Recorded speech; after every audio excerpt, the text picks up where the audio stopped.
সারা পৃথিবীর আলেম ওলামা যদি এক ফিল্ডে বলে যে গণতন্ত্রের নীতিতে নেতা নির্বাচন করতে হবে, তা হবে হারাম, তা হবে নাজায়েজ। সারা পৃথিবীর আলেম যদি এক জায়গাতে হয়ে বলে গণতন্ত্রের নীতিতে নির্বাচন করে নেতা নির্বাচন করতে হবে, এটা হারাম, চিরদিনের জন্য হারাম। ওমর রাদিয়াল্লাহু তাআলা আনহু দুনিয়া থেকে বিদায় নিয়েছেন, ঝামেলা দুনিয়াতে প্রকাশ পেয়ে গেছে। ঈসা আলাইহিস সালাম পর্যন্ত ঝামেলা বহাল থাকবে। ইসলামী রাজনীতি আর গণতন্ত্রের মধ্যে কোনো মিল নেই, দুই একটা। এক, ইসলামী নীতিতে ক্ষমতার উৎস আল্লাহ, গণতন্ত্রের নীতিতে ক্ষমতার উৎস জনগণ। নেতার সময় ৪৫ মিনিট, নেতার সময় ৪৫ মিনিট।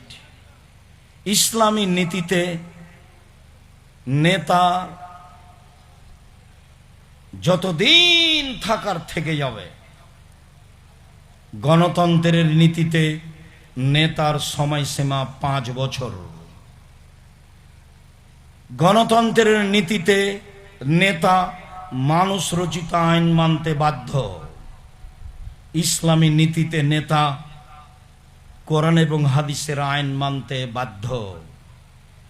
গণতন্ত্রের নীতিতে নেতা জনগণের কাছে দায়বদ্ধ। ইসলামী নীতিতে নেতা আল্লাহ এবং আল্লাহ রাসূলের কাছে দায়বদ্ধ।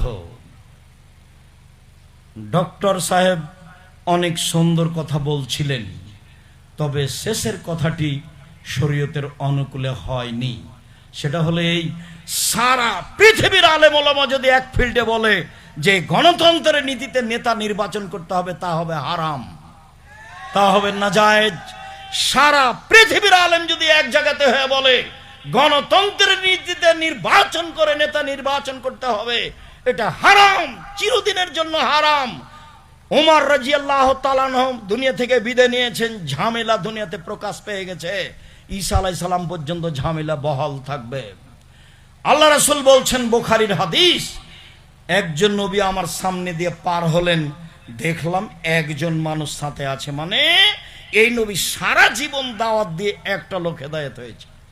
বুখারীর হাদিস, আমার সামনে দিয়ে একজন নবী পার হলেন, দেখলাম দুইজন মানুষ হেদায়েত, দুইজন মানুষ সাথে আছে, মানে ওই নবী সারা জীবন দাওয়াত দিয়ে দুইজন মানুষকে হেদায়েত করতে পেরেছেন।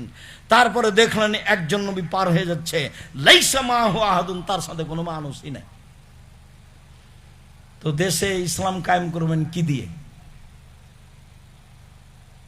সারা